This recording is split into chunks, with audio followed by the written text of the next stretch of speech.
মুসলমানদেরকে ধ্বংসের জন্য, পরিবারে অশান্তি তৈরি করার জন্য ইহুদি খ্রিস্টানেরা আমাদের সবার মাঝে এমন মেডিসিন নামক ভাইরাস গুলো মোবাইলের মধ্যে দিয়ে দিছে, যার মধ্যে আমরা সমস্ত মুসলমানরা আসক্ত হয়ে পড়েছি। এখন তো নতুন নতুন শোনা যাচ্ছে মোবাইলের মধ্যে ক্যাসিনো, জুয়ার আসর জমেছে। এখন বলেন ঠিক না ঠিক? আমি ওই দিন দেখলাম ভিডিওর মধ্যে এক যুবক কাঁদছে, হাসির রশি গলায় নিয়ে বলছে, আমি কি অপরাধ করেছিলাম?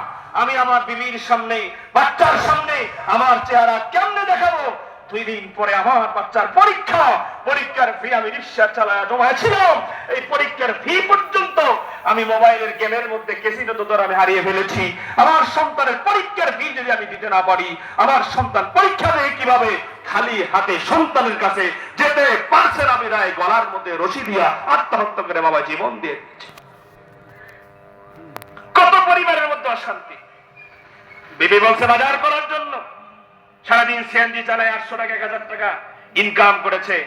বন্ধুর লোকে চা খাইতে বসছে, বন্ধু বলে, দোস্ত আজকের গেমটাই খুব ভালো দাম দিচ্ছে, তুই এদের মধ্যে ধর। কথা হয় না। এবার দিছে, এবার বাজার করার জন্য যেই টাকা সারাদিন ইনকাম করছে, টাকা তো শেষ। কথা বলেন ঠিক না ঠিক? আর যারা জুয়া আসক্ত, যারা তাস খেলা আসক্ত, জুয়ার আড্ডায় যারা বসে, এদেরকে মানুষ টাকা ধারও দেয় না। কথা বলেন না কেন? কারণ জানে যে ওকে ধার দিলে টাকা আর পাওয়া যাবে না। ঠিক না ঠিক বলেন? তো দেখা যায় বাজার করার জন্য 2-4 টাকায় যদি হাতও বাঁধে, কেউ টাকা দেয় না। বাজারে গিয়েও যদি বাজারের জন্য বাজারের দোকানদারের কাছে বলে, ভাই একটু বাজার বাকি দেন, বলে আগের টাকাই তো দেশ নাই। কথা বলেন ঠিক না ঠিক? কত পরিবার এখন বাজার ছাড়া বাড়িতে গেছে, বউয়ের সাথে ঝগড়া আছে না নাই? পরিবারে শান্তি আছে না নাই? যুব সমাজ তোমাকে বলছি, এগুলো ছেড়ে, মোবাইলে আসক্তি ছেড়ে নিজেকে প্রতিষ্ঠিত করতে হবে। ঠিক না ঠিক? আজকে আমাদের যুব সমাজ সম্পর্ক করে, ভালোবাসা করে, মেয়ের জন্য জীবন দেয়। কথা বলে না? কার জন্য জীবন দেয়? মেয়ের জন্য জীবন দেয়। কেরে? মেয়ের পিছনে দৌড়ায়া মেয়ের জন্য তো জীবন দেওয়া লাগবে। কিসের জন্য? আরে বাংলাদেশে তো 3% নারী বেশি। কথা বলে না? এই আমার দিকে তাকান, কথা অসুবিধা হচ্ছে? বাংলাদেশে পুরুষের তুলনায় নারীর সংখ্যা কয় পার্সেন্ট বেশি? 3% বেশি। আপনার আমার ভাগে, পুরুষদের ভাগে অটো 3 জন তো আছে, পিছে ধরে লাগবে। কথা হয় না? এমন জীবন গঠন করতে হবে, মেয়ের পেছনে আমি ছুটবো না, মেয়েও ছুটবে, মেয়ের মাও ছুটবে, বাবু ছুটবে। এমনকি এলাকার চেয়ারম্যানও ধরবে যে অমুকের ছেলের সাথে আমার মেয়েটার বিয়ের ব্যবস্থা করে। কথা বলে না? ঠিক না ঠিক? এই যুব সমাজকে মালিক জুয়ার আসক্তি থেকে, মোবাইলের গুণা থেকে, প্রেম ভালোবাসা জেনার গুণা থেকে, ইবাদতে থেকে মালিক নিজেকে প্রতিষ্ঠিত হওয়ার তৌফিক দান করেন। ইসলামের পথে যুবকদের কবুল করেন। আরো জোরে বলেন, জোরে বলেন। এই যে মোবাইল আসছে, মোবাইলের মধ্যে টিকটক, এমন যুবক পোলাপান কত দেখতেছি, ভিডিওর মধ্যে আসে হুন্ডা চালায়, রাস্তার মধ্যে কি চালায়? হুন্ডা চালায় না, মাঝে মধ্যে সাপের খেলা দেয়। জোরে কয় না? জোরে কয় না? এমন ভাবে চালায়, সুবহানাল্লাহ। কত যুবককে দেখলাম হুন্ডা চালায় দিকে মারা যাচ্ছে। কথা বলেন না কেন? 2 মুরব্বী আসরের নামাজ পড়ে রাস্তায় বেরোইছে, কষ্ট হচ্ছে? আসরের নামাজ পড়ে রাস্তায় বেরোইছে, এমন সময় আবার এক যুবক আবার কি করছে, খালি জোরে চালায় না, চ্যালেঞ্জারের মধ্যে আবার ওই যে স্পিরিটের স্টিলের বোতল গুলো কাইটে পাছায় ঢুকাই দিছে। করা হয় না? ওই চ্যালেঞ্জারের মধ্যে কি ঢুকায়? বোতল কাইটে অর্ধেক ঢুকায়, আর ওই পিকআপটা আস্তে আস্তে ধরে, গিয়ার না একটা দিয়ে 2টা দিয়ে খালি আসেনি। কথা কয় না? বলে না, মিশা কথা বললাম? আসে না নাই? এখন মসজিদের সামনে গিয়া এই কাজ যখন করছে, এক চাচা আর এক চাচা করছে, কেডার এটা? তো বলতে সেনেল্লার অমুকের বলা, করছি এত লোক মরে, শালার বেটা মরে না। কথা বলেন না রে? আরো যারা বলেন ঠিক না ঠিক? কয়েকদিন পরে 2 জন মুরব্বী একসাথে রাস্তা দিয়ে যায়, হঠাৎ তাকায় দেখে একটা ছেলে এরকম করে আসে। তো করছে এটা কিডা? করছে কে জানেন না? এটা তো ওই ছেলেটা। কোনটা? বলে ওই যে হুন্ডা চালাইলো আসরের নামাজের সময়। করছে কি হয়েছে? করছে তো অ্যাক্সিডেন্ট করে হাত ভাঙছে। করছে খালি হাতই ভাঙছে, পাও 2টা ভাঙেনি। কথা বলে না?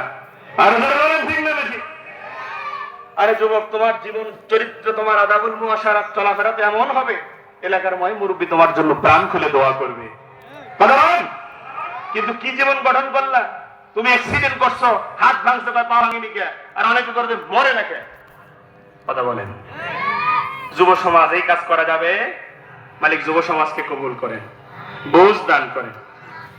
তাহলে জিকির শব্দের 5 নম্বর ব্যাখ্যা স্মরণ করা। কারে? বউ দরকার, কাকে স্মরণ করব? সন্তান দরকার, কার কাছে স্মরণ করব? বিপদে পড়ছি, কাকে স্মরণ করব? আল্লাহ। ওই আল্লাহ আসেনি যে আল্লাহ ইব্রাহিম আলাইহিস সালামকে 80 বছর বয়সে গিয়া বৃদ্ধ বয়সে সন্তান দিয়েছিলেন, ওই আল্লাহ আছে? সূরা বাকারার পরে একটা সূরা আছে, সূরার নাম কি? আল ইমরান। এই ইমরান যার নামে আল্লাহ পাক সূরা নাযিল করেছেন, তিনি ছিলেন বাইতুল মুকাদ্দাসের ইমাম। তার বিবির নাম ছিল হান্না বিনতে ফাখুস, বন্দা নারী, সন্তান ছিল না। আল্লাহ তার গর্ভেও আল্লাহর কাছে সন্তান চেয়েছেন, মালিক ওই বন্দা নারীর গর্ভেও সন্তান দিয়েছিলেন। এই সন্তান যারতার সন্তান নয়, যেই সন্তান দিয়েছিলেন মেয়ে কন্যা নারী, যার নাম হলো মরিয়ম আলাইহিস সালাম, যিনি ছিলেন ঈসা পয়গম্বরের মা। জোরে বলেন আল্লাহু আকবার। ওই আল্লাহ আসেনি? আরো জোরে বলেন। দুনিয়ার মুসলমান ইমানদার গোলাম, রাত্র যত গভীর হয় দুনিয়ার মানুষের দরওয়াজা আস্তে আস্তে বন্ধ হয়। চেয়ারম্যানের দরওয়াজা বন্ধ, অফিস আদালতের দরওয়াজা বন্ধ, কিন্তু রাত্র যত গভীর হয় মালিকের দরওয়াজা আরো তত বড় হয়। কথা বলেন ঠিক না ভাই? ঠিক। এই জন্য দুনিয়ার মুসলমান বাবাজির আমার, আল্লাহ পাক রব্বুল আলামিন বলেন, গোলাম আমি আল্লাহকে ডাকতে দেরি হয়, আমি আল্লাহ তোদের ডাকে সাড়া দিতে দেরি করি না। আল্লাহ পাক রব্বুল আলামিন বলেন, উদউনি আস্তাজিব লাকুম। আমার গোলাম যখন আমি আল্লাহকে ডাক দেয়, আমি আল্লাহ আমার গোলামের ডাকে তখনই জবাব দিয়ে দেই। সুবহানাল্লাহ। হযরত ইউনূস আলাইহিস সালাতু ওয়াস সালাম, লম্বা ঘটনা সংক্ষেপ করে বলি, আল্লাহর পক্ষ থেকে বিধান নাযিল হওয়ার আগে তার কওমের থেকে অন্য এলাকায় যাওয়ার জন্য নৌকার মধ্যে চড়ছেন। কথা বলেন ঠিক নেই? এই নৌকা সমুদ্রের মাঝামাঝি যখন গেল, সমুদ্রের মধ্যে ঢেউ শুরু হয়ে গেল। মাঝিবার সমস্ত মানুষদেরকে ডাক দিয়ে বলছেন, আমার নৌকার মধ্যে যারা আছেন, সমুদ্রের মধ্যে উত্তল তরঙ্গ ঢেউ শুরু হয়ে গেছে। মানুষ কমপক্ষে একজন হলেও কমানো লাগবে। একজন যদি আমরা নৌকা থেকে ব্যক্তি না কমাই, তাহলে সমস্ত মানুষগুলো নৌকা ডুবে আমরা মারা যাব। অতএব নৌকা থেকে কমপক্ষে একজন হলেও কমানো লাগবে। আচ্ছা বলেন তো, ওই নৌকার মধ্যে আমরাও যদি যাত্রী হিসেবে থাকতাম, কেউ যদি বলে সমুদ্রের মাঝখানে আপনাকে আমাকে নামার জন্য, নামবো না? কারণ জানে যে এখান থেকে যদি আমি সমুদ্রের মাঝখানে লাফ দিয়ে আমার মৃত্যু নিশ্চিত, বাঁচানোর মতো কেউ নাই। কি করা যায়? সবার নামগুলো কাগজের মধ্যে লিখে ডিব্বার মধ্যে দিয়া লটারি সিস্টেম করে কাগজ ওঠানো হলো। কাগজ যখন ওঠালো, প্রথম কাগজের মধ্যে পয়গম্বরের নাম। ধরে কোন আল্লাহু আকবার। মুরব্বিরা বলছেন ভুল হয়েছে মনে হয়, আবার উঠাইছেন পয়গম্বরের নাম, আবার দিছেন, আবার উঠাইছেন পয়গম্বরের নাম। পয়গম্বর বুঝে ফেলছেন এটা দুনিয়ার কারো খেলা নয়, এটা হলো আসমানের মালিক আল্লাহর খেলা। ঠিক না ঠিক? হযরত ইউনূস পয়গম্বর সমুদ্রের মাঝখানে নদীর মধ্যে লাফ দিলেন। পাক রব্বুল আলামিন মাছকে ডাক দিয়ে বলছেন, ওরে মাছ যা যা, তাড়াতাড়ি করে যাও। সমুদ্রের মধ্যে আমার পয়গম্বর ইউনূস লাফ দিয়েছে, তাকে গিলে ফেল। তবে আমি আল্লাহ অনুমতি দিলাম, গেলার অনুমতি দিলাম, তো আমি আল্লাহ হজম করার অনুমতি তোমারে দিলাম না। ধরে কোন আল্লাহু আকবার। পয়গম্বর মাছের পেটের মধ্যে বলে, মাছের পেটের মধ্যে অন্ধকার, যেই মাছের পেটের মধ্যে কোনো আলো নাই, কোনো বাতাস নাই, ডাকলে পরে কেউ শোনার মতো নাই, ওই মাছের পেটের মধ্যে পয়গম্বর। মাছ যেখানে, পয়গম্বরও সেখানে। সমুদ্রের তলদেশে মাছ চলে যায়। দুনিয়ার মুসলমান ইমানদার আল্লাহর গোলাম, মাছ সমুদ্রের তলদেশে চলে গেল। ওই সমুদ্রের তলদেশে আমরা ভিডিওর মাধ্যমে এখন দেখতে পাই আল্লাহ পাক রব্বুল আলামিনের কত অপরূপ অপরূপ সৃষ্টি ওই পানির তলদেশেও মালিক রেখে দিয়েছেন। ঠিক না ঠিক বলেন? সমুদ্রের তলদেশে পাথর আছে, ছোট ছোট পাথর পানির মধ্যে ঢেউয়ের সাথে লড়াচড়া করে। একটা পাথর আর একটা পাথরের সঙ্গে বাড়ি খায়, আর সেখান থেকে আল্লাহর নামের জিকির তাসবির আওয়াজ ভেসে আসে। আল্লাহু আকবার।